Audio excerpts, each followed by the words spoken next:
Welcome to Daily Life Connection. Thanks for joining me again today as we explore Luke chapter 15 and how it reveals Abba's heart, how it corrects the way we see people and the way we see Father. It brings correction to us. It gives us a new way of understanding who God is and how we are to relate to Him and to one another. Today I want to talk about this God that blesses. This Abba who blessed his son, unconditionally, lavishly, gloriously, prodigally blessed this son. And I want to talk about the fact that he blesses because he's a blesser. The reason he blessed his son was not to win his heart back. It was not to make him see how good he is as a father. It wasn't to cause him shame and make him feel worse. It wasn't because the son had come home and therefore he said, oh, this son's come home, therefore I've got to do something for him. No, this father blesses because that's who he is. He is a blesser. That's his character. That's deep within him. And I really think it's so important that we as Christians, as followers of Jesus, begin to understand that that is the heart of our Father. The heart of God is to bless us. In Isaiah, it says that He longs to be gracious to us. He waits expectantly for any chance to bless us. I think sometimes, we have felt like this younger son. We're disqualified, and really, if the Father would just kind of give us minimum wage, we would be happy with that. And we don't even go to the Father expecting Him to bless us. We aren't open to those blessings. And sometimes I think even when we have this negative image of ourselves and He does bless us, it's almost like we refuse it. No, I'm not worthy. I shouldn't. We need to just take what He gives us and enjoy it. This younger son, I believe he enjoyed the robe, the ring, the sandals, and the barbecue. He enjoyed that. I can just picture him in that house singing and dancing and feasting and eating and just enjoying life to the full in there because he accepted that his father was a blesser. He accepted that truth about God. And I want that to be what we focus on today, that we meditate on today. Go back through scriptures and look at how many times God blessed Abraham, God blessed David, God blessed Joseph, God blessed over and over and over.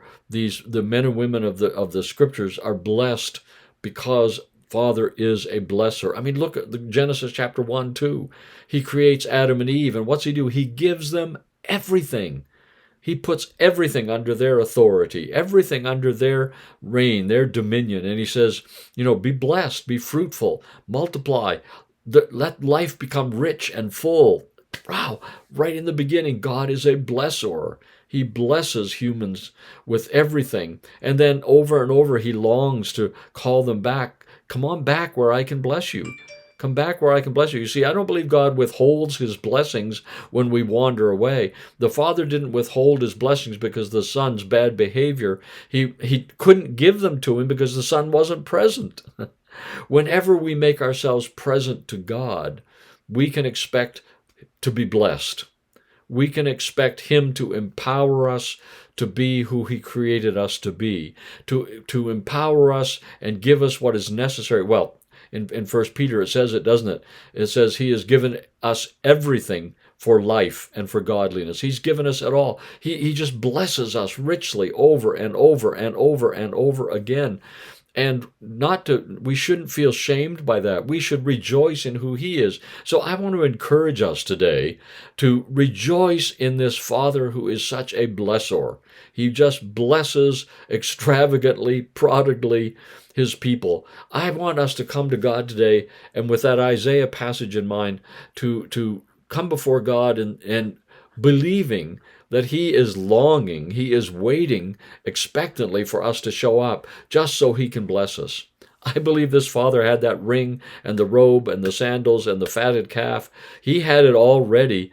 When the son came home, He didn't say, well, you know what, we're going to have to see if we can buy a robe. We're going to have to see if we can find it. No, He had it all ready. And it's so interesting because the servants, He knew exactly where things were, and so did the servants, because He said, go get the robe, that best one, go get the ring. He didn't have to tell them where it was. He had already arranged everything. Oh, that's so good today. God has already arranged every blessing for you and for me. And when we show up, when we turn our face toward him and let him hug us, we are going to find ourselves blessed because we are in the arms of a blessor. That is such good news. Let's think about that today, and we'll talk again tomorrow.